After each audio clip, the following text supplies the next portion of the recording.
How are you doing, folks? This is Noel from Dark Side of the Kitchen once again, and a little different one today. So, look, behind every dish there's a story, and behind every plate there's a battle.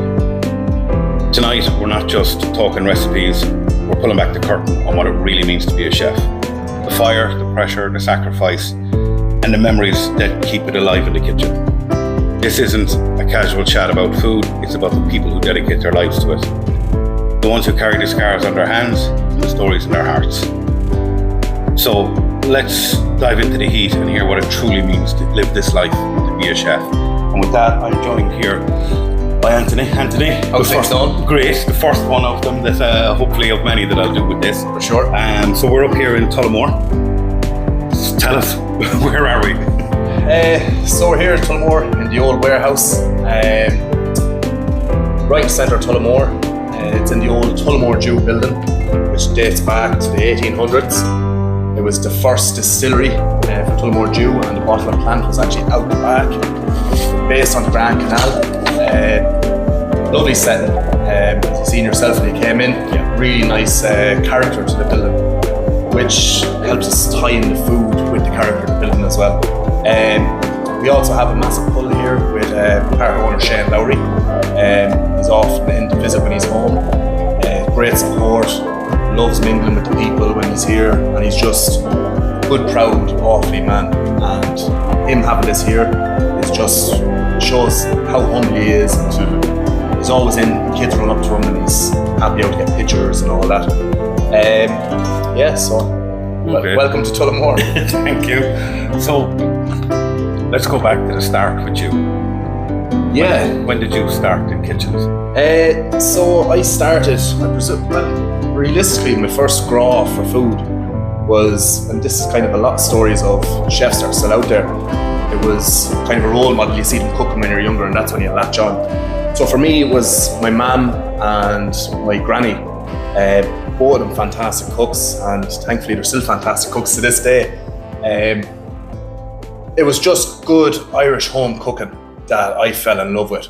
And like, they were never afraid of that mash needs more butter, needs more cream, that heavy indulgent food. So yeah, from a young age, about 5-6 years of age, Mum had been cooking dinner on a Sunday and she'd be throwing the carrots to me and showing me how to slice the carrots. So it was a really, really young age. And then I suppose as I got older, I started realizing it's like, I really, really like this. Mm-hmm. And I kind of got addicted to it, which we still are. The addiction gets worse. But as most kids would come in after school, say in primary school, even in secondary school, they turn on the cartoons before the homework or anything like that. My row with my mother was, right, I want to watch Gordon Ramsay, I want to watch Keith Floyd, I want to watch Anthony Bourdain. And where other kids were watching The Den, it was Keith Floyd for me, Gary Rhodes, Saturday Kitchen. I used to get up early on Saturday morning for Saturday Kitchen at the age of 10, 11 years of age. And it was just the nostalgia of that. Even thinking back now, it's just like, well, that's where it all started. So at the age of 14, through the friend of a family, I started in a local hotel in Tullamore, which is renowned all over the country, the Bridge House. It was under the watchful eye of Paddy Kennedy, which was very, very, I learned a lot through Paddy, through his staff, his sous chef. Then kind of working hours out of school, after school, anywhere I could get my hands on food, I wanted to do that. At home, we only had a little small kitchen. So it was, Mammy, do you want me to cook starters, mains and dessert for dinner tonight? She goes, yeah. But like in the back of her head, it was like, oh, what's the kitchen going to be like after this, you know? So like that, as you get older, you learn your mise en place and you learn to clean as you go. But at the age of 14, 15, there was flour on the ceiling and everything. So it's like, even though she was getting a nice dinner, she was like, what am I going to face? Here's the clean up work. Yeah, exactly. So from there on then, I went to AIT to follow my career in culinary arts. I was lucky enough to do a few gigs in between with some friendly faces. Kieran O'Keefe, the runner-up in MasterChef Ireland at the time.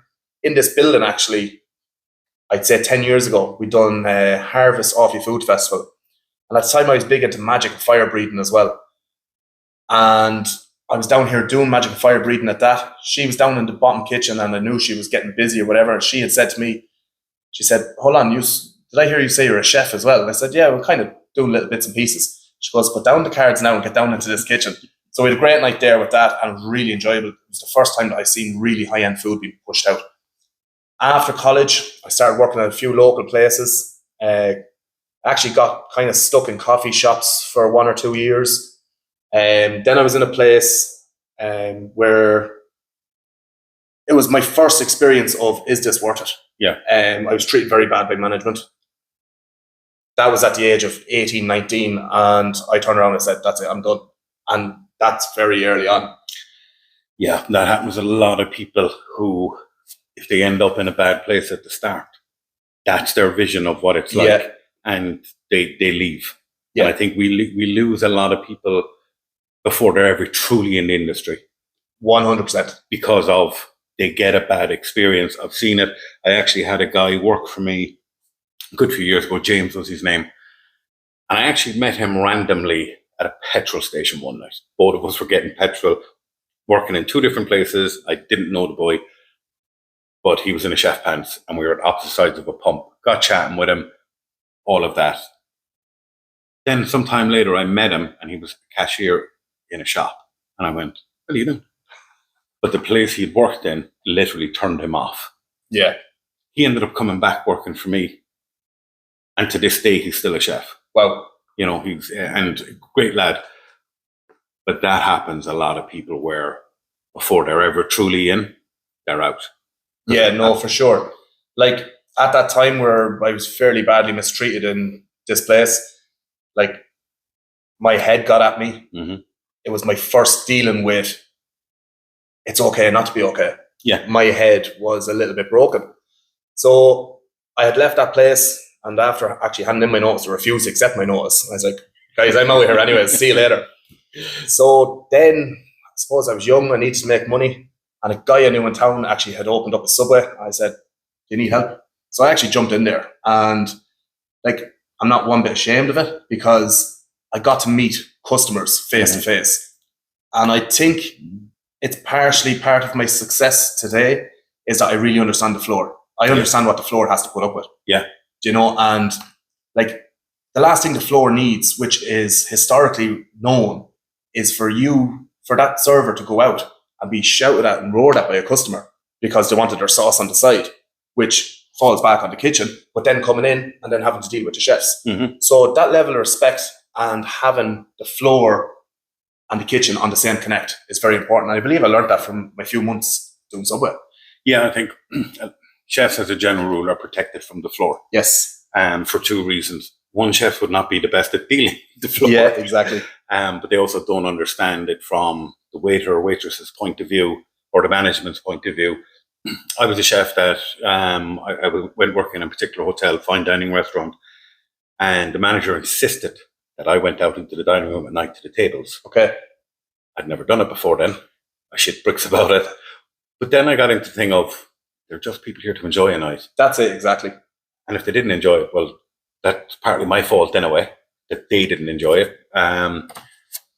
But thankfully that was very little the reaction. And then years later, I had my own restaurant, and I made a point of getting out onto the floor, saying hi to people. And I think people appreciate that too. You know? 100%, definitely. And then I opened a food truck where you are like that with the Subway. There's the customer talking to you. You know, you have to be not a chef. And the speed you learn in them games, yes, like, is nothing that I've ever done in service before. No. And like sometimes, like in places I've worked, I've had general managers coming in, they're like, that's too quick, send that back. I said, what? No, it's going now, you know, because we've got service to such a speed, but from them little gigs that we have done. Yes. Do you know? And so like all these little places, like the food truck, say when I've done Subway, they have multi-million experts building systems. Yes. And at the end of the day, it falls back to the brigade and the system.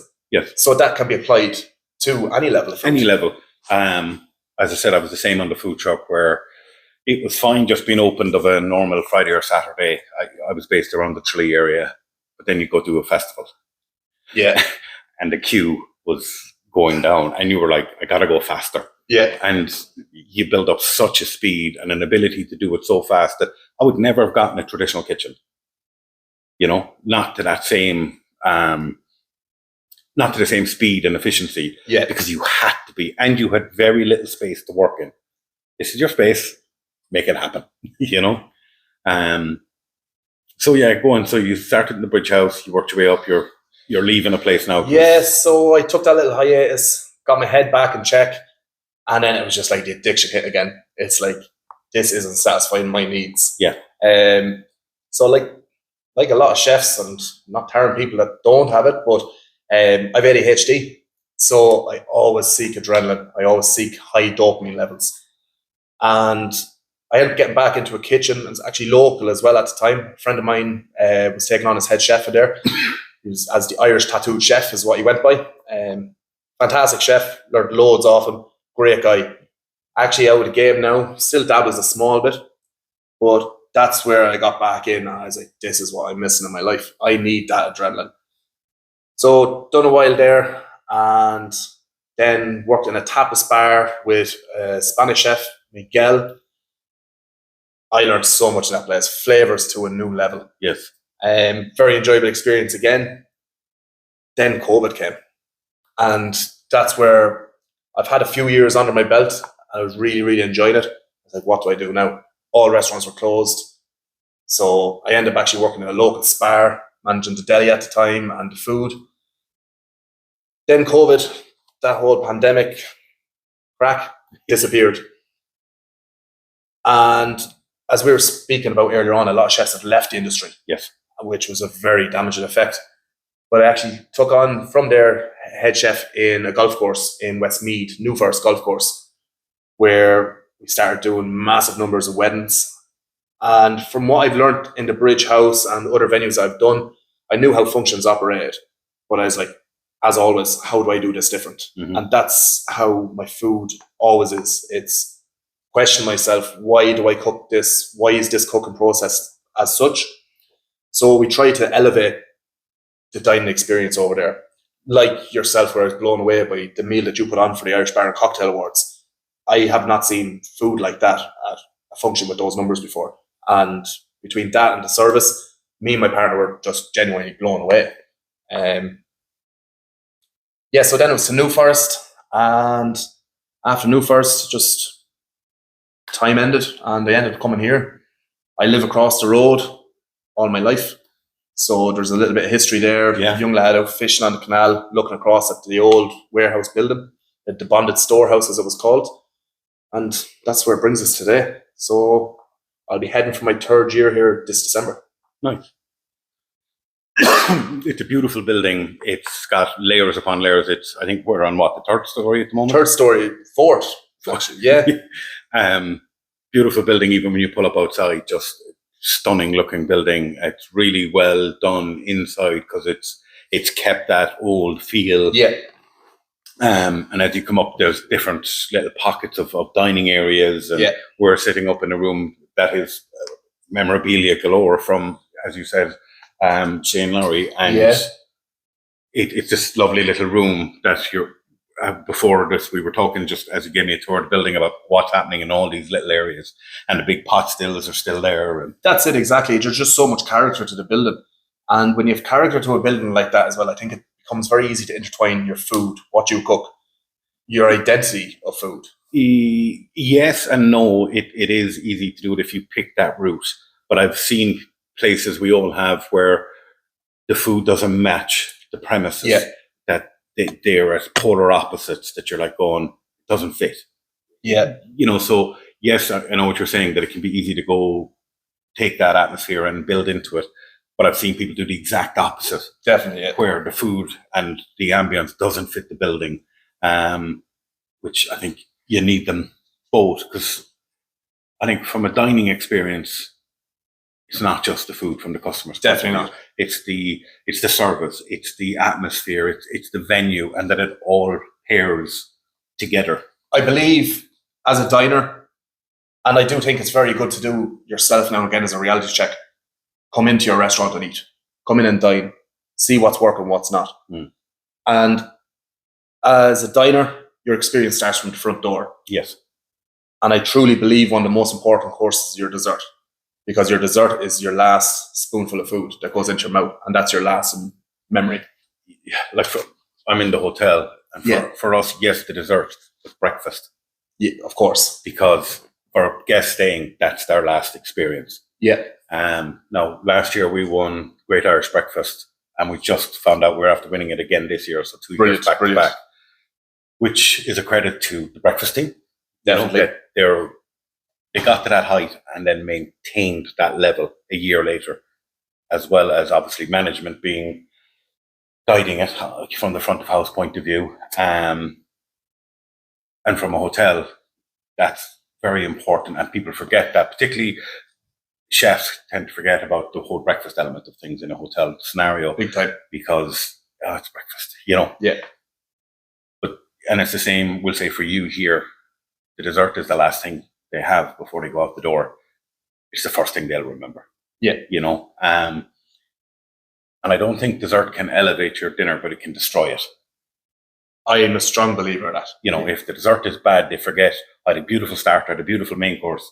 They go to the dessert was terrible. And it leaves a bad taste in the whole experience. And so it is very crucial. Like a lot of places now, because of staff shortages, and we both see it all around the country, kitchens are getting lazy. They're buying in pre-made desserts. Yeah. And it's the same flavour. It's that strawberry cheesecake. And it's the same flavours.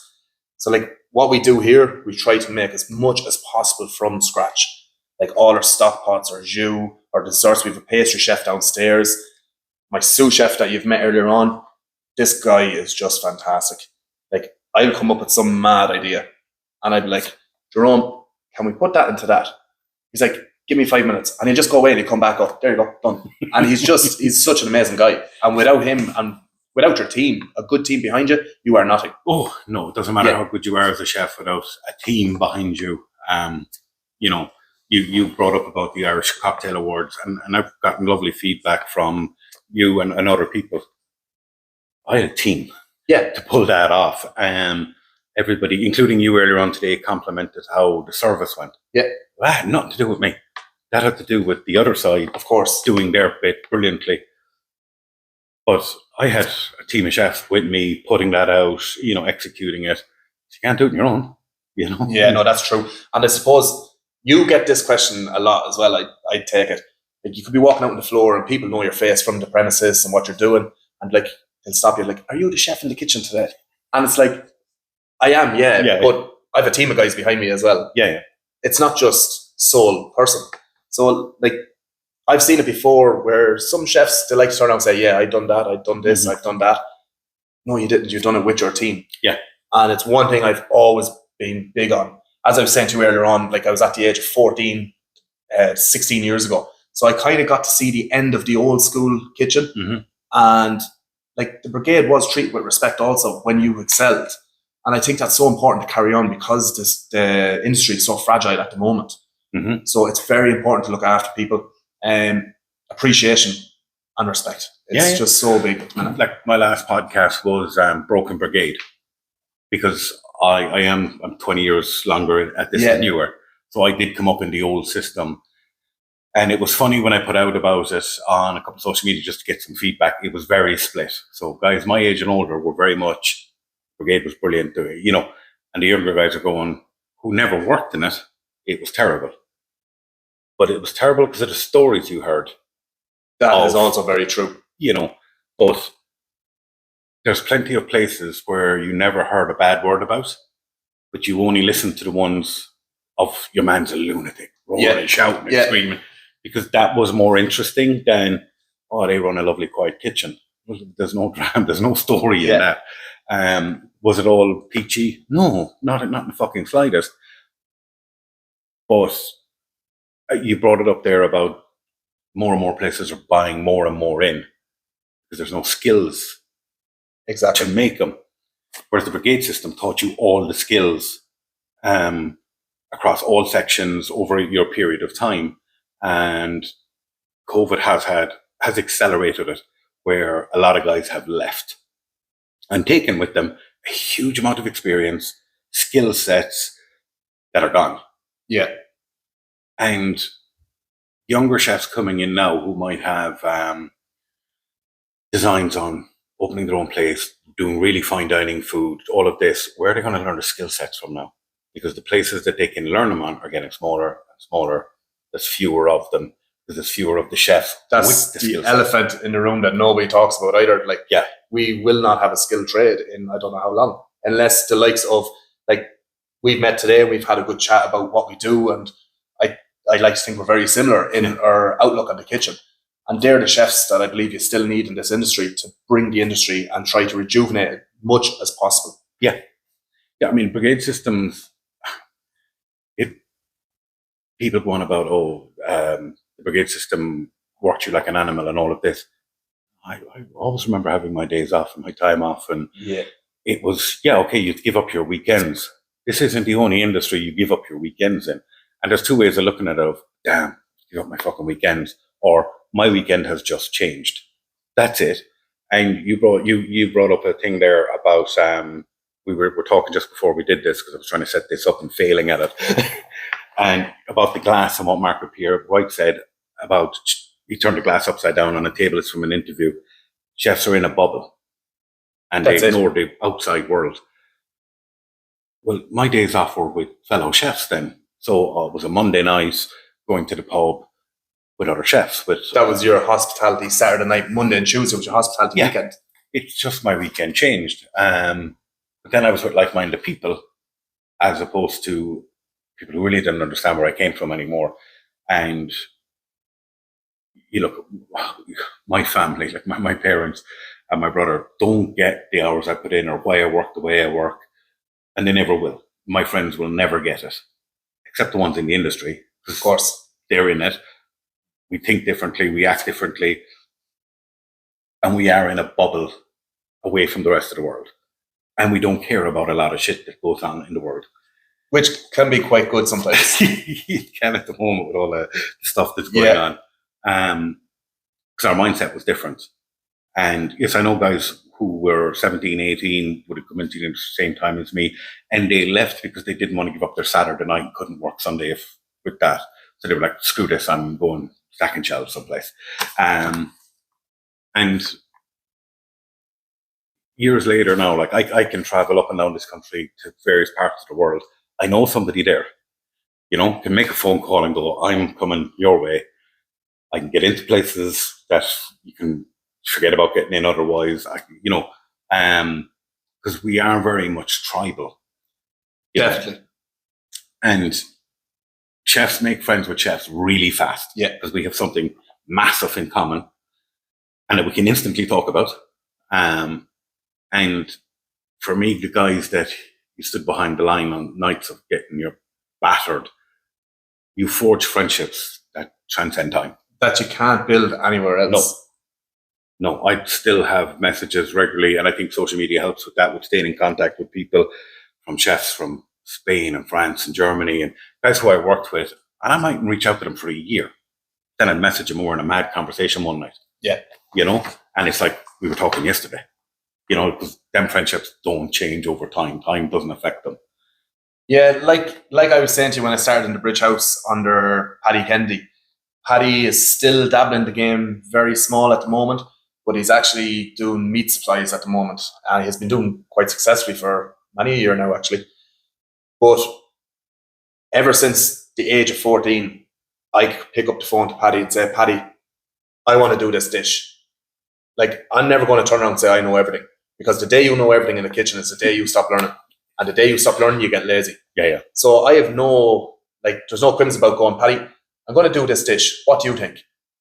And Paddy comes from very, very old stock, which he was trained by a great chef, Lord rest him, Jim Corbett.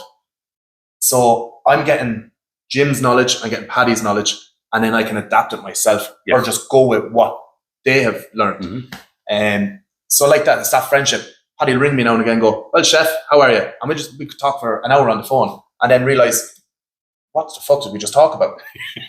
So yeah, I totally understand that. I had this last night, a guy called John Mount. He has the Yellow Submarine. Used to have a restaurant, lost it during COVID, went to a food truck, then opened a burger joint. Rang me yesterday, I haven't spoken to him in a while. Like that, an hour later, I'm like, John, fuck off, the match is starting.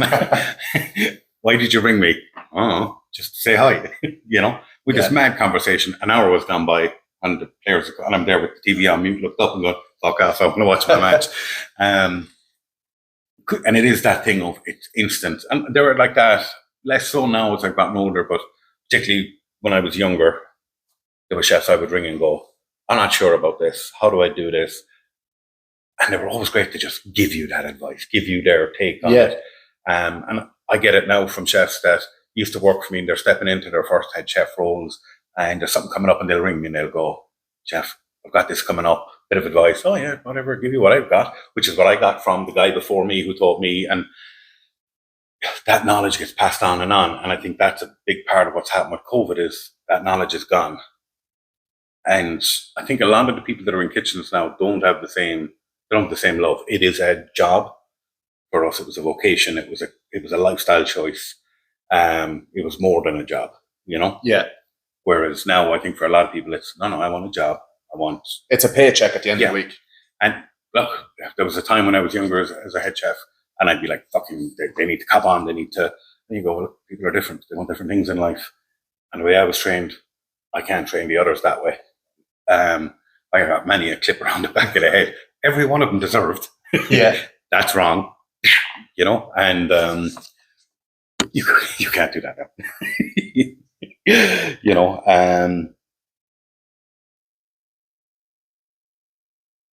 a food memory. This one could be controversial.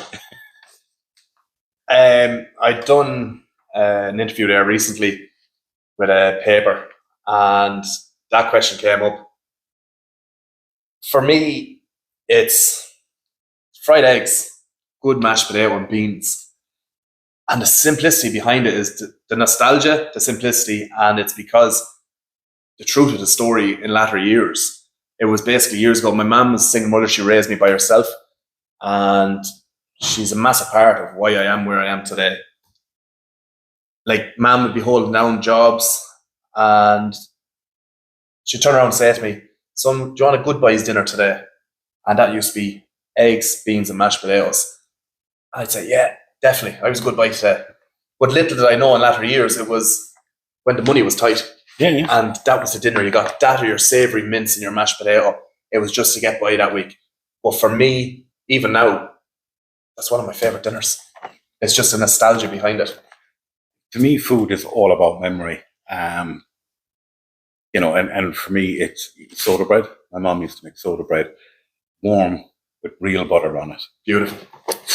Coming home from school and smelling that. And even now I can smell it. Do you know what I mean? And that will take me home every time. You're coming home from school, you come in the door and you can smell that. Yeah. You know, and that's, you know, and for me, I know you've all these healthy butter spreads, you know, we won't speak about them. No, real butter melting onto the hot bread every time it gets me, you know? But that's it. I think it's the memory and the connection with the memory. It just released those endorphins that you need. Yeah. And like I said, it could be controversial about eggs, beans and mashed potatoes. That's my food memory. I find with most chefs I talk to, if you ask them about food, they never go for the exotic fine dining meal. It always tends to be something very simple. Yeah. Done very well, you know? Or even a really well done scrambled egg. And if you want to be arsey about it, a friend of mine a few years back, she actually found some summer truffles in the local forest. I was like, any chance I can have one? In fairness, I don't think she was aware of the value of them. She gave me 2 or 3 of them. And for about 2 weeks straight and all, I was having scrambled egg and toast with great truffle over the top. And oh my God, it was fantastic. Yeah, and I just find with a lot of chefs, it tends to be simplicity sometimes. And a lot of it goes back to our mothers and grandmothers. Yeah. And as I said, even the smell of something can take you there, you know? Definitely. And I think that's where food becomes very powerful. And when you think about it, we have to eat. And the other side of everything you do, birthdays, anniversaries, weddings, funerals, anniversaries, it's always around food. Yeah. Everything is around food, you know? And when you see a bunch of people around the table together, having a good time, enjoying themselves, food is just a conduit to it at the end of the day, you know? it should almost be the last thing they think of. It should be who they were with, the atmosphere, the enjoyment of it. Oh yeah, we had good food. Yeah. As opposed to it's all about the food. You go out on a date, you're not going out for the food, are you? You're going out on a date with somebody. Yes, the food has to be good, but it's where you are. And sometimes when you think about what was the best meal you had, you'll actually lead with where it was, who you were with, the circumstances, as opposed to the meal itself. Another great example of that, I believe, is Anthony Bourdain, when himself and Barack Obama were in Hanoi, and they were sitting at this $1 noodle bar on plastic stools, cheap bottles of beer, and Obama turned around and said, "This is possibly one of the best meals I've ever had." And Anthony Bourdain was just trying to explain to him the simplicity of good food. Yes. And Obama still mentions that meal that he had in Hanoi on cheap plastic stools, cheap furniture, and just a bowl of noodles. But it was the flavour that was inside that. I had a taco truck for a while. I love tacos. I've eaten them all around the world. To this day, the best taco I've ever had was in Mexico City, off of a stall on the side of a street, sitting up on a wall, eating it. And I will always remember that. Yeah. It was amazing. We did one type of taco, and that was it. That was the whole menu. That's perfection. Yeah. And there was no plastic stool. You sat on a wall if you wanted to. And often when I talk to people, they'll go, "Oh, I was in such a place." And like that, it was some small little place, inexpensive, that just did something brilliantly. And a lot of them places too, and I think we forget it at times, is they're very small menus and focus on doing something amazing rather than having 50 things. And only 50% of the menu working then. Yes, because it's too big. And you cannot do it all brilliantly, as opposed to focusing in on something simple, So, if you weren't the chef, what would you be doing today? That's a mad one. To be honest, as I was saying to you, so when I was younger as well, with the background of cooking and all that, Mum had also put me into drama and theatre, which I really, really enjoyed. I always liked to be doing something, whether it was entertaining people and making people happy. And if you look at that now, that's what I like doing. Like my food, I love to make people happy. So that's just another outlet of the way I was able to do it. I got big into magic. I was doing magic for massive events, corporate events all around the country. Okay. Stilt walking, fire breathing. So just street theatre. And there came a time when I was actually in the Bridge House, it was like, these gigs are on Friday, Saturday nights. I have to make a decision what I'm going to do in my career. And the addiction of food dragged me into that direction. And also the security of a job, of a career, which is going to be more feasible to do. So there was the left road, there was the right road, and I just went for cooking. Okay. So it was creative one way or the other. Exactly. See, for me, it wouldn't have been, it was engineering. Okay. Yeah, if I wasn't a chef, I've been an engineer. Okay. So very different, That's where I was headed with college, the whole 9 yards was engineering. And you regret not going with engineering? No, I don't think I would have done well in an office situation. I think I'd have been in front of HR a lot. I've never regretted doing the job I've done. It has given me an amazing life. I've gone to fantastic places. I have worked with and for some brilliant people. I've cooked for everything you can imagine, from pop stars to rock stars, kings, queens, you name it. I've cooked for them all. And I don't think I'd change it. I think if I went back, I'd do the same thing again. Yeah, I'm kind of like that in my career at the moment. But I do think there is them services where you turn around and go, what the fuck did I just get myself into? Oh yeah. There are times where you question your every existence. Where the dockets are pouring down, your stock is running low, your board is full, and you're like a rabbit in a headlight. Yeah, and it's straight into survival mode. Oh, it's straight. absolute battle mode to try to get through this. And then that again goes back to having a great team behind you that just get the head down and they keep going and they don't collapse. But yeah, there are times where in this industry, and I think it's the same in any industry, you have hard times. Definitely. Whether that be COVID affected everybody in every industry, period. But just there are times where you're really low on staff and it's just hard going. And you're giving everything you can, but you're serving from an empty vessel at some stage. Yeah. And you need to step back and you need to get your crew back up, to where it needs to be. And so you can step back for a minute and just go, whoa. And then reset yourself to go again. Yeah. I love cooking. I love hearing back from customers. I had a great meal. They had a great night. I hate hearing a complaint. I fucking hate it. It literally eats into me. If I get a complaint, I don't sleep that night well at all. I'm quite the same now. And I go through my head of what could I have done different? Where did it go wrong? What could you have adjusted? How did that dish get out? I think people forget that chefs cook with their heart and their soul. Definitely, yeah. And we do not like getting it wrong. No. I don't want every customer coming up going, "You're amazing." I just want them to enjoy it. Yeah. Not for me, for them. And no negative experience passed on to the diner. Exactly. And some of the negative experiences are questionable. Absolutely. And they seem to come when you've done a 7-day week and you're there at 5 to 9 on a Saturday or Sunday evening, and maybe somebody complains, "Oh, there's no garnish or there's no parsley on top of my roast beef," and it's just like, I got a 2-star review for that, and that breaks you. But once again, this whole theory of the customer is always right. The fuck they are. But a customer is always a customer. Customer's always a customer. But like some of the complaints we get, at times you literally stand there looking, going, "What? Yeah. What?" Like I have no issue. And I've done this with people of where they like the idea of a dish, but they don't order it because they'd be afraid they don't like it. And I've said this to those customers: you order it. If you don't like it, I'll replace it, and you don't pay. That's sweet. I like that. And 9 times out of 10, they're going to go, "That was fabulous."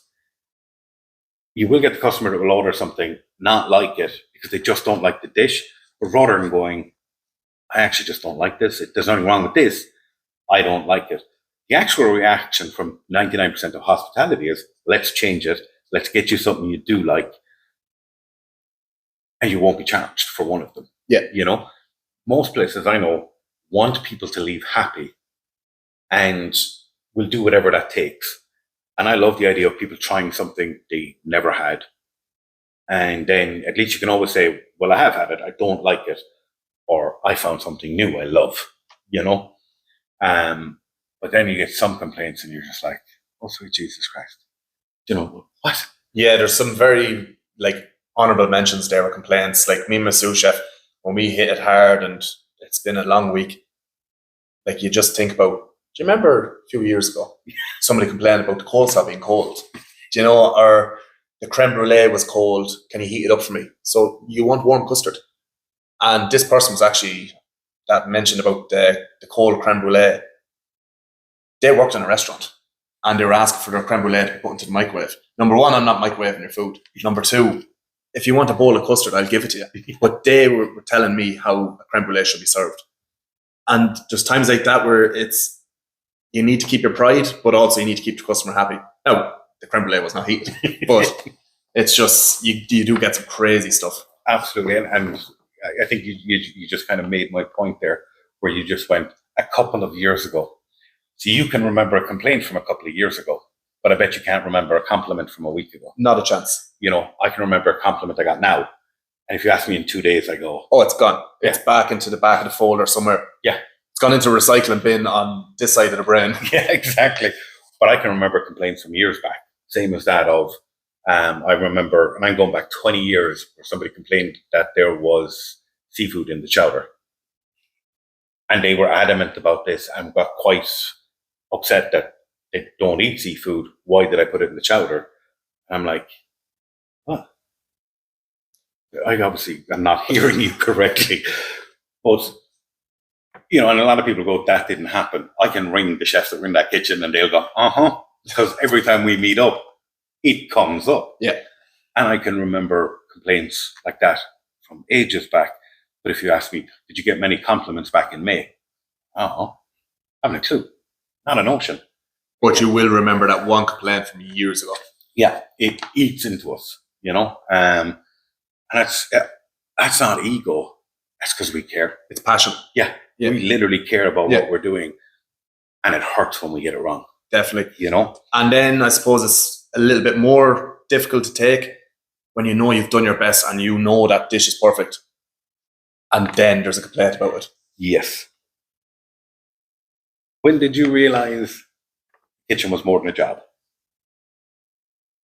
suppose when I was watching Anthony Bourdain and Keith Floyd on telly at 7 or 8 years of age, like I've seen them and it's like, these guys have made a career for themselves.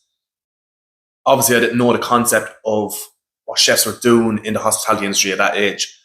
But as soon as I put a knife into my hand in the kitchen, I was like, this is cool. Like, I'll never forget my first day in the kitchen. It was the sound, it was the smells, it was the adrenaline. And then I had a senior chef at the time, my first day, throw a bag of chives at me, chop them. Don't think I've ever seen a chive in my life. But it was just taking it. It's like, this kid's going to chop this bag of chives. I started chopping them as you would chop a bag of parsley. I didn't know she wanted to fine chop on the chives. And all of a sudden, the chives were thrown at me. And it's like, right, we'll use them for soup. But it's just the passion and the addiction. That's when I realized, like, this is what I want to do for the rest of my life. What about the personal sacrifice for that? That's a long list. That's an extremely long list. I suppose you could hit off the top of the bat with family events. You're missing family events, family gatherings. Then some family to see you as in going, oh, jeez, he's always an excuse. He's never coming to birthday parties, the christenings and all that. It's just very difficult with the hours that we work. Mm-hmm. My partner as well, I do pity her, but she is an amazing woman. And I think it's very, very important to have a good woman behind your back, because you're not coming home some nights at 11 o'clock at night. It's shower, into bed, and it's just, that can be on a cycle for 2 or 3 weeks sometimes. Mm-hmm. But having that patience and support behind you helps some of the other sacrifices. Yeah. Have you ever, outside of, we'll say, from 20 to 30, so you talked about where you literally were about to walk, a bad place you worked, but as you became a more senior chef, have you ever gone, time to leave, time to get out, time to go do something else? I do believe every job and every period of the job that you do question yourself sometimes, because you do hit that wall of, as we were speaking about earlier on, the staffing issue, and you just find yourself sometimes doing absolutely everything, and that becomes a cycle that you can't break sometimes. And then you do just sit back and go, is this worth it? What's it all about? What's the bigger picture? And am I at the age now where I can change this all around? And I think the way I've combated them negative thoughts is, as you've seen, I've started doing the socials big time, and that's what it's worth for me. So, like, I've started with the Taste with Tony on TikTok and Instagram, doing recipes behind the scenes. It's just a hobby. Yeah. And it's actually starting to grow into something a lot bigger right now, which I'm very grateful for. But people that are sitting at home thinking of what to cook, they're pulling up my recipes and they're starting to send them back to me going, here, I've done this recipe. Nice. That is so worth it. That is really, really cool. Yeah, I did that during COVID, because the restaurant would have had a very large following and everybody was at home. So was I. I was cooking at home for a change. And somebody messaged me into the restaurant Facebook page, asking, they wanted to make something in particular. Did I have a good recipe? And I gave them a good recipe. And then they sent me back a picture that they'd made it. Then I started cooking dishes on Facebook, And I went down the road of family for four, under a tenner, something tasty, good, nutritious, the whole lot. The videos were getting insane views. And like that, people were posting back there, they'd followed it and done it, which was fabulous, because I think at the end of the day, we're chefs and we cook. And COVID hit and we had to stop. And I know a lot of chefs didn't know what to do anymore because, well, you took away what we do. Yeah. And this is something I had at that stage done for 25 years. And all of a sudden you're telling me, stop. I don't know what to do. That adrenaline, that dopamine just disappears. Overnight. And I remember going into the restaurant. I know we were a couple of weeks into COVID at the time. And it felt soulless. This was a restaurant that was busy, that had a great vibe in it, a great atmosphere in it, was always hopping.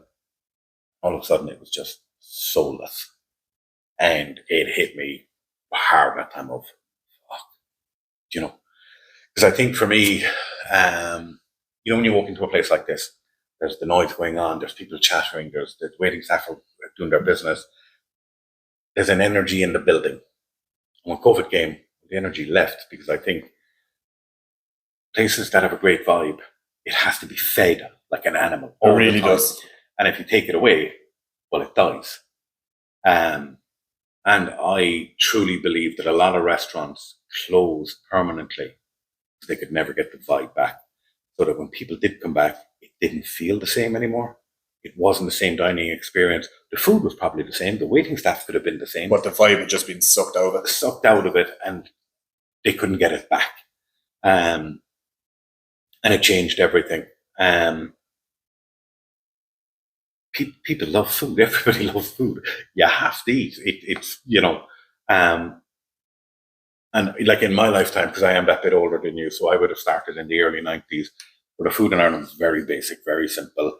And if you wanted to grow your career and get good and learn new stuff, you had to leave. Yeah. Because there was nothing here. You know what I mean? Now, for any chef in this country, you can stay in this country and learn every cuisine you want to learn.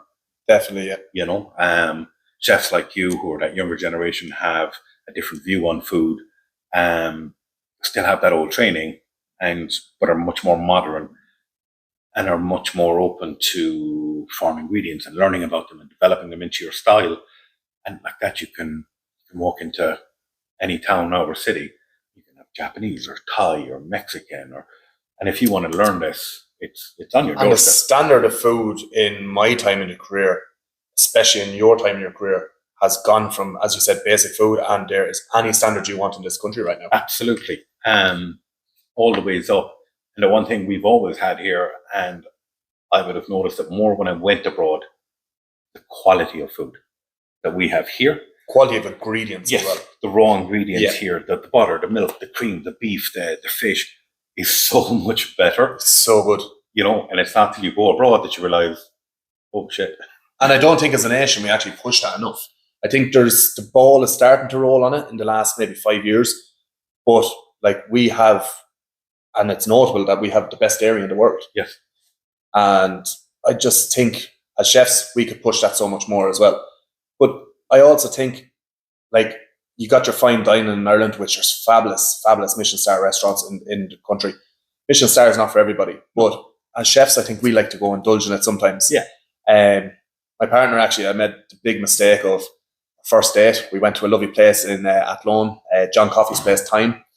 So Michelin recommended, and fantastic. Yeah. And my sous chef is sick of hearing me going, you have to go to, and he has gone, but he's like, geez, you really love that place, don't you?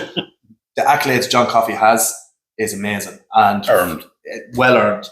But that was my first date, and I brought her to a Michelin's recommended restaurant, and I kind of went home that night. The date went well, obviously, and it's like, what do I do next? You set the bar. Yeah, it set the bar way too high. Yeah, you shot yourself in the foot there, buddy. You're on your own. But like, we do have this massive high of quality, top quality restaurants that will match anything in the world. And even what we'll call our standard level is so much better than most of the world's standard level. It really is. You know, but I think a lot of restaurants also are pulling back from high level, high standard to really good bistro. Yes. And that seems to be the trend at the moment. I think a lot of that has to do cost. Definitely. Yeah. You know, the higher up you go, the more it costs to do it. So they're reducing not their standard of food, but as you say, they're coming down into a more bistro level, very high level of food, because they can make it work cost-wise versus at the very top, your margin, like the margin is thin, period, across the industry. But at the top level, it's so tight. It's, you know, and then you have the staffing issue. I was in Dingle on Sunday. I was talking to a guy I know down there, and he's closing his restaurant for the winter because he can't staff it. That's crazy. That's his reason for closing. I can't staff this. In Dingle as well. And I'm like, I thought you stayed open 12 months of the year. He was like, I stayed open 10 and I paid him 12, but I don't have the staff. And I'm hearing this a lot now from places that have cut back their days to less days opened because they don't have the staff. That is becoming the norm. Yeah. Like, you go down through a small town, you will not get dinner on a Monday, Tuesday, Wednesday. No. You might be lucky, but more times than not, you will not get dinner. No. It's going to be a Supermax or something if you're hungry, but you will not go into a restaurant on Monday, Tuesday, or Wednesday, during the winter times especially. I see with a lot of hotels, you look at most hotels pre-COVID, they would have had their bar food and a restaurant. Yeah. How many actually have a restaurant left? None. It's gone straight to bar food. Yes. They closed the restaurant when they were opening, closing through COVID, to try to just focus on one thing and get that going well. And then through staffing, they just looked at it and went, we can't do that. Or some places are only opening it on a Friday and Saturday night with a very limited menu. Yeah. Because again, it's staffing. They cannot staff it and I don't mean just getting a body in there, a quality trained chef to run it. And that's terrible. In you know, that's a bad side to it. And like, we've had a mass amount of closures in this country, and you'd be going, well, if a load of places close, then there's a load of staff available. There's not. Where are they gone? Where are they gone? I was talking to a guy recently, and the first time I've never met this man, know nothing about him. He messaged me a year ago looking for a reference. And then earlier this year, he came back on to me just one night, just having a rant about he just lost another chef, all of this. He has decided to close the food part of his business completely. He just does very basic stuff now, as opposed to having a full bar restaurant. He now has a bar and very basic food journey. Wow. Because he can't staff it properly. It's not that his business isn't viable. Yeah. It's that he can't get a chef to do it. And he's just gotten to the point of, I'm tired of it. I've had enough. And that's fair. That's understandable completely. Yeah. But it's a damning indictment of where we are in an industry. You know, where we've lost a lot of people. And look, when I came out of college back in the early 90s, there was a shortage of chefs. Yeah. Right. That never changed. But I remember when I applied for college, which would have been the CERT back in Tralee back then, we had to go to a local hotel to do an exam for the interview because it was the only place big enough for the exam to get into college. Okay. So there was 200 people applying. There was 80 being taken into college. I was talking to one of the lecturers in May. They had 7. Yeah, I've heard these figures as well. 7. And it's scary. When I started college, there was an intake of 180, I believe, into AIT, and it was split up into 4 groups, 4 classes. A few years later, when I got as far as New Forest, I took on a girl from college that was working weekends and that. And now she's actually gone into quality control for a massive company. So she's gone out again. But she had said to me in her 3rd year of college, there was 8 of them. So like only a few years of difference has gone from an intake of 180 to 8 students. Yeah. No, my gap is bigger, but there was 200 applicants for 80 places. And a lot of them other guys would have just gone into industry anyway. Yeah. They'd have just gone through college, I'll get a job in a hotel and I'll just work my way up, you know? And now you're looking at 7, coming out. That's crazy. You know, so we're not even replacing. We're not even at a status quo where we're replacing what's leaving anymore, because, as I said, for me, COVID had a massive effect on it, but it's still happening. I still see chefs. Just before we recorded this, a message came in from a chef who I know, who just said, "Give me a buzz when you have a chance. I've handed in my notice. I'm done. Right. I'm going taking a job." And I didn't read the rest of the message. So he's walking out. He's gone. Yeah. And again, this is a guy my age, loads of experience. We somehow have to find a way to get that experience back in. I don't have the answer to this, you know. No. And I don't think there's a single answer to it. We talked earlier on about when do you finish, right? So I had said at 55, I'm done. When I say I'm done, I'm done as a head chef. I'm done being in the kitchen 5 days a week on the front line. I don't think I'll ever be done from the industry. I have some ideas that I want to do and some other little things I'd love to pull off that I'll go down. You had said the same. You have a plan. That day comes and you leave. What do you want to be remembered for? I found myself in the last year questioning myself a lot about this. What's it all worth? Like, what is the bigger picture? And to be honest, I still truly don't know what it's all worth. But I've come to the conclusion that it all comes down to legacy. And I think the legacy that I want to leave behind me helps me envision how I want my kitchen. I want to treat my staff with respect. I want to give whatever knowledge I have to them. If one of my chefs book off a holiday, I will 99% of the time always go, yeah, no problem. And I've done it where I've left myself really short and I put myself under serious pressure, because especially the younger chefs, it's like, I've been there and I want to look after them. Like, touch wood, when I'm gone, I want people to at least be able to, like, you know, he was a good guy. And I think that's what it's worth. And it's very minuscule. It's very small. But is it? I don't know. I'm still in the point of my career where I'm questioning that. You brought it up in this interview and you mentioned it before when we were walking around. Yeah. And you brought up chefs that are gone from the industry. Yeah. Is that not their legacy? Yeah. So you're trying to emulate that. And you obviously have... There's more of an answer than I've been able to give myself in the last year of deep, meaningful thoughts about this. But is their legacy not you and the rest of the guys like you that went through their kitchens? Yeah. And this amount of years later, when you started talking about the Bridge House and you brought up the head chef, it was very visible and audible, the respect you had for him. That's his legacy, not just you, but whoever else went through that kitchen. That's very true, yeah. So that's what you want to leave. That is what I think it's all about. Like, I had a guy come into me here, Billy, and crazy guy. At the time, I didn't know he didn't know what he wanted to do. He was actually working as a kitchen porter over in Sam Moody's place, Bramble, and came in here. It was KP CV. I was like, shit, take him now. We need kitchen porters, as you know yourself. And then he says to me, he goes, yeah, I was doing, or the Bramley, I was doing some starters and that. And I said, what? I said, right, you're on starters. So he's gone from that doing starters. He was doing a filming course in Galway. And he'd done his time here. He said, look, sorry, chef, but I'm going to move on.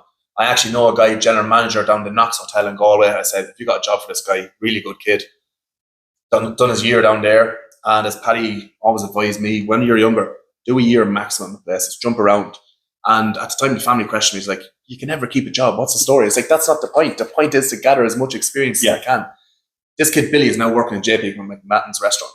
And he texted me a week ago and I got goosebumps. He thanked me for giving him a direction in life.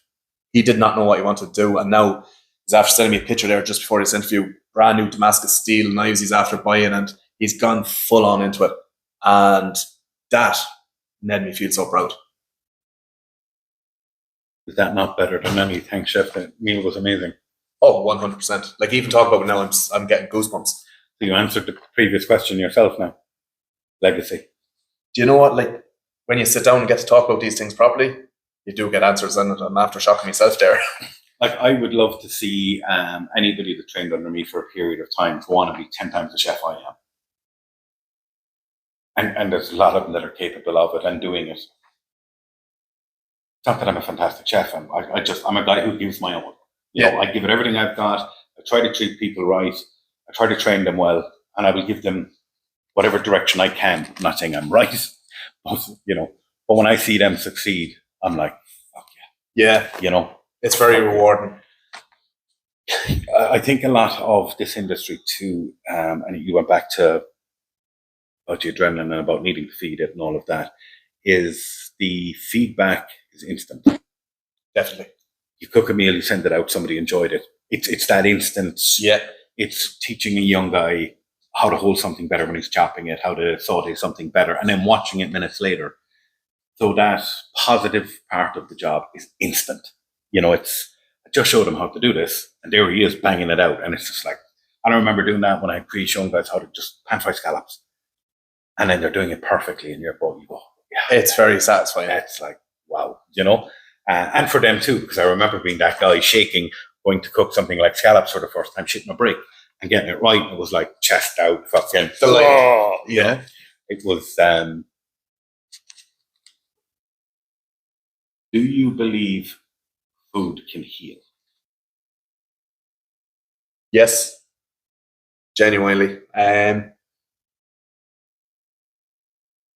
we spoke about food, as in like the connection with food and a memorable family events and stuff like that, like the food is connected and tied in with them times, like whether it be a birthday or a funeral, whatever it is. I believe a good meal surrounded by people you love is one of the most healing things ever. Yeah, I'd agree with you. I think, I asked somebody that question ages back in relation to something else, and they went, "No, that's what medicine is for." And I went, "I never said it was about a broken arm. Yeah, it's going to heal people." So everybody goes through rough times in their life. Everybody has loss. Everybody, and it's, for me, at your lowest, whether that is you're just tired, you're just burnt out, you're just, or you're mentally fatigued. And this goes back to something that happened a week ago to me. So I've been working pretty hard for a while, and we got a crew back up, and a new head chef came in, and the general manager went, "I don't want to see you for 2 weeks." And I was mentally feeling it. I made soda bread with my daughter. There you go. Right? And that took me back when I was 10. And that's a perfect example of healing. And then sitting with her, just eating that warm soda bread. And after we'd eaten some and all of that, her next thing was, "Are you working next week?" I said, "No, I'm off again for the following week. Can we make it again next Saturday?" Wow. And I'm like, hell yeah. Of course we can. It was just that human connection. Yeah. Intertwined with food. And a memory. Something I remember with my mother. I'm now at the other side. I'm where she was. Yeah, that's beautiful. And it was so simple of a thing to do. And it felt like I lifted something off myself. Such a simple thing. We made a bit of soda bread. Yeah. But it was the process of making it, the smell in the house as it was cooking. And I remember we was cooking, sitting down, she got off doing something, and just the smell. And I just started thinking about my mom. Now, my mom is still with us, touch wood, thankfully. But it instantly just took me back. And let's be honest about it, when you were 8, 9, 10, 12, you hadn't a fucking worry in the world. Yeah, exactly. Your worry in the world was, how much homework am I going to get? Yeah. And can I watch whatever program I want to watch? It was almost freeing, and so that's why I put that in here to ask you. I put it down as one of the last questions. So every question on here I didn't ask you. We weren't going to do that. I was just writing them down so that there's certain topics I wanted to hit and get your feedback on. And for me, like, food is just this great conduit to an awful lot of good. And I don't think there's ever a bad side to it. When you were 18 and you handed in your notice and you were done, in your head, were you done permanently? I'm out of this game. I'm fucking off. This is a cunt of a job. Yes, I was for a few days. And I think I just needed that moment I just needed a breather, because everything had come on top of me all at once. And I needed that time away from what I was doing. But it was a very negative experience where I was, and I just needed that time to process everything. And I wasn't going to run straight back into a restaurant or kitchen. And I took that time, as I said to you, and I went with the guy that I knew in town. And very, very quickly, I was like, right, I need back in. I need back in now. Okay. I've left the industry twice. Okay. The first time I was gone for over a year. And it was actually a friend that brought me back in. And I didn't want to do it. He was the head chef of a place. He had a wedding coming up. The sous chef broke his arm. He came to me and he went, "Oh, please." I was actually driving a truck, delivering shit, right? And he begged me for weeks just to cover just the Saturday so he'd go to the wedding. Just do Saturday night service for me, please. So in the end, I went, "Yeah, look, fine. Okay, I'll do Saturday night service." So then I went, "Look, I'll come in Saturday morning because I haven't been in the kitchen in a while. I need to get a feel going for it, He said, "I'll meet you in the morning. I'll go through the stuff with you, blah, blah, blah. The lads know what they're doing. They just need a guy on the pass just to put it out." I said, yeah, whatever. So I went in, met him, quick go through, blah, blah, blah, banging it out all day, So we got to the end of the service at 10 o'clock. So I messaged him. All went well. Enjoy your night. Take tomorrow off. I'll do Sunday lunch for you. So he rang me straight away going, "You serious?" Because I've only had like 2 or 3 pints because, I'm up in the morning. I went, "Nah, I got this. Fuck off, So I did the Sunday lunch and the Sunday evening there as well. And he popped in the evening and he was like, "Oh man, I appreciate it, blah, blah, blah, whatever." And I just went, "How long's your sous chef out for?" "Another 4 weeks." And I went, "Right, so you're off Monday, Tuesdays. I'll take Wednesday, Thursday.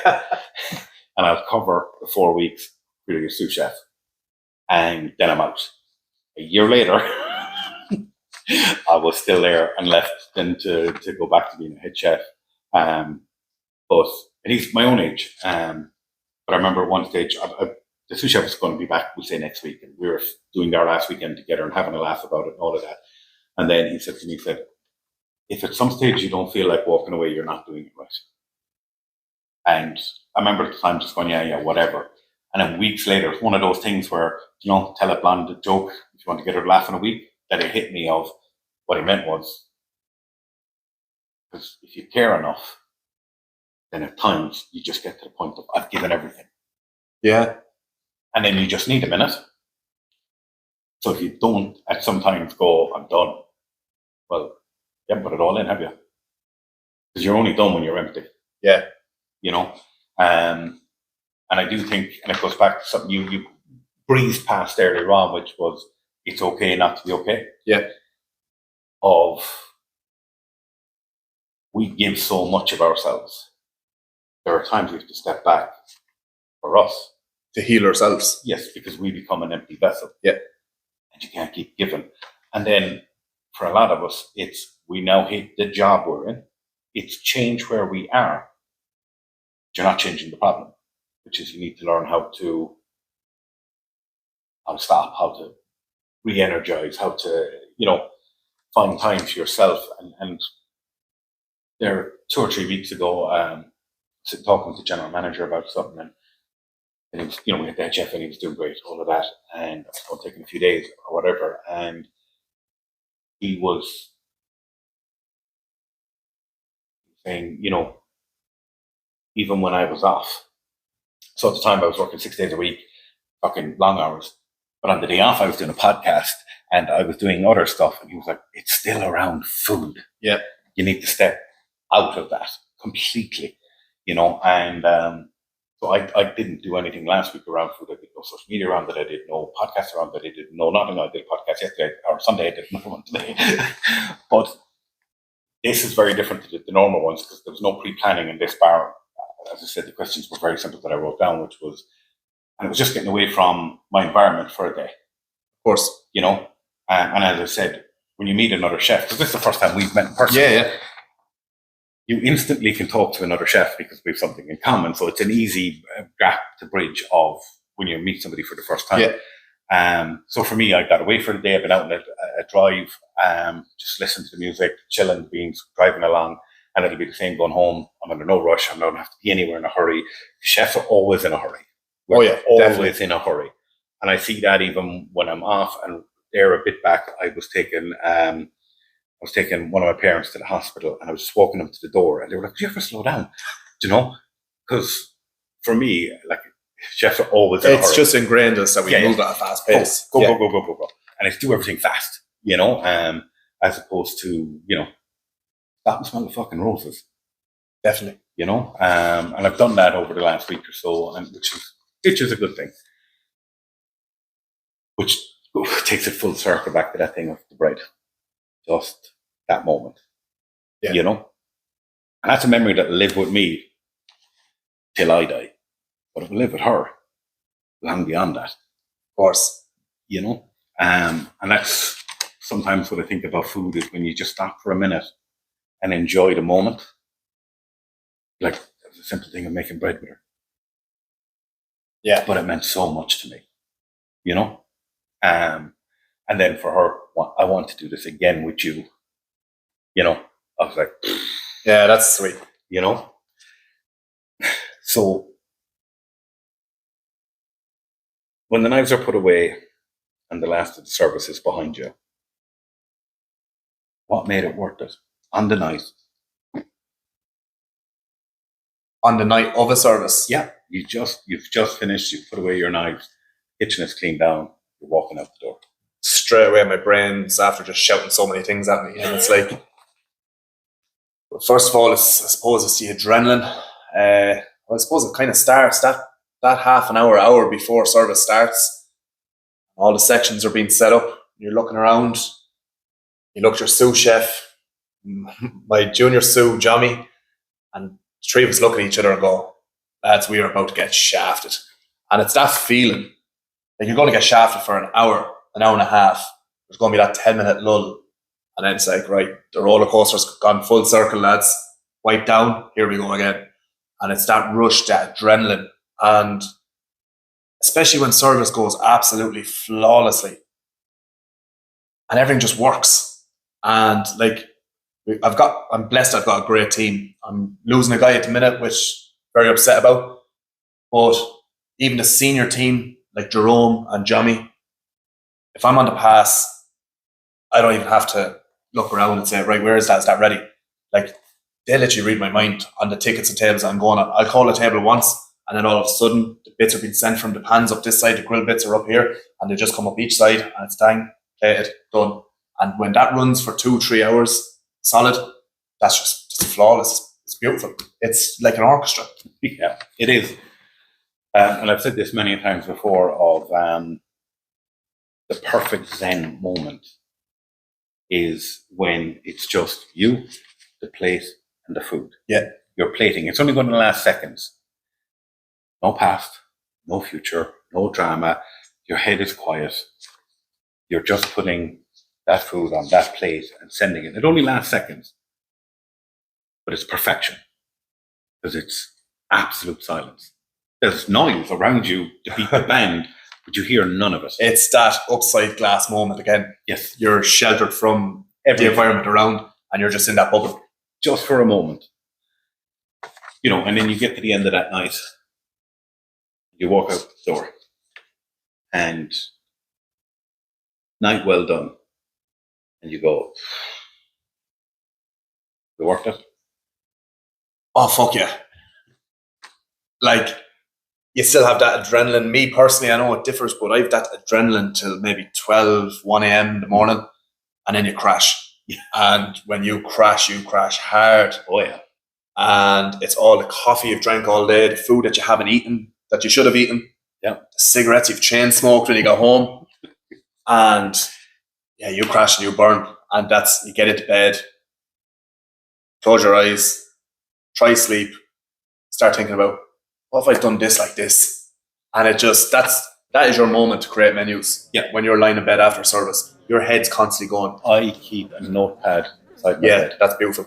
And now there's some mornings I wake up and I'm like, what the fuck did I write? Because it's like you kind of fucking chicken dipped it in ink and threw it at it. But I actually keep a notepad beside my bed with a biro so that I can literally at fucking 1 a.m. And it happens, yeah. Yeah.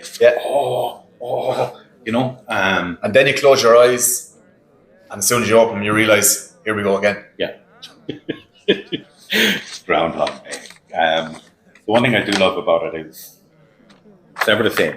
Hour to hour, day to day, week to week, it changes. I think that's what makes it very enjoyable as well, because you're not being, like, even though there's structure, you're not being over-structured where it's, right, I turn up now, this is my first job, this is my next job, and that can get very repetitive, and I get bored very easy. So, like, even though we might complain, like, come in, kitchen porter, dishwasher broke, right, let's sort this first. Suppliers never showed up, right, let's sort this first. And your brain is constantly alert. Your brain is constantly thinking, right, how do we fix each of these problems? And that just keeps you on your toes, it keeps you alert. And once again, it just gives you that push to keep going, keep going. Yeah, I think so. I think it's also what keeps us in on the hamster wheel, the madness of it. And I do think that, so you brought up that you had AHAD. Yeah. I've always firmly believed this, that I think every chef is on a spectrum. Oh, definitely. But we've never been tested. Yeah. Because we never seem to be able to stop. We never seem to be able to do a normal job. Because you ask any chef, that is it, exactly. No, I couldn't do that. I was literally only tested because I never shut the fuck up in school. And the principal turned around and said, let's go. And which probably isn't right. But I've actually used it as nearly like a fucking superpower. Yeah. Like them long nights, that, like, you get somebody out of a normal trade, they're not going to be able to do the hours you do. And it's that chase for dopamine, which is a massive part of on the spectrum, that you keep chasing and chasing and chasing. I also think it's part of the problem when you have chefs that are abusing substances. Definitely, yeah. They are chasing a high. Yeah. Again, I'm not a doctor, so I can't go down and fix that. But we've all seen it. I've seen good chefs go down a bad road, whether it be drink, drugs. I'm very anti-drugs. I drink. Likewise. You know, I enjoy my pint. I don't drink very often. I don't. I'm far too old to be out in the fucking town. Do you know what I mean? I'll have a drink at home now. But I see it a lot, you know, within the industry. It's obviously a problem within the industry. But I don't think it's ever going to go away either. No, because you'd have to change the whole industry from the ground up, which can't be done. And it's not just a problem for chefs; it's a societal problem. It's, you know, it's everywhere. It's every town, every village. It's available. You know, so it's not an industry problem. It's a societal problem. You probably just see it more in this industry because they tend to be a bit more blatant about it. Yeah. As opposed to somebody working in an office or in something else where they would lose their job instantly if it was found out. It's not that chefs don't lose their jobs; they know they can jump instantly to the next job very quickly. But like, I've seen a lot of chefs where, like that, their attention span, they're definitely have OCD. You know what I mean? It's levels. And I think if somebody turned around and went like, let's just en masse test chef, I don't think many are going to not be on that scale somewhere, you know? And I think that's part of it too, that you do have to be a touch crazy. Oh, definitely. You know, definitely do have to be. And I remember somebody saying to me, ages back, somebody said to me, it was about some event coming up, and was I going to? And I said, no, I'm working. And they said, you're very selfish. I went, selfish? And they went, because you never go to these things, you only go to what you want. And I was like, chefs aren't selfish. We're quite the opposite. We give everything of ourselves to something else. Yeah.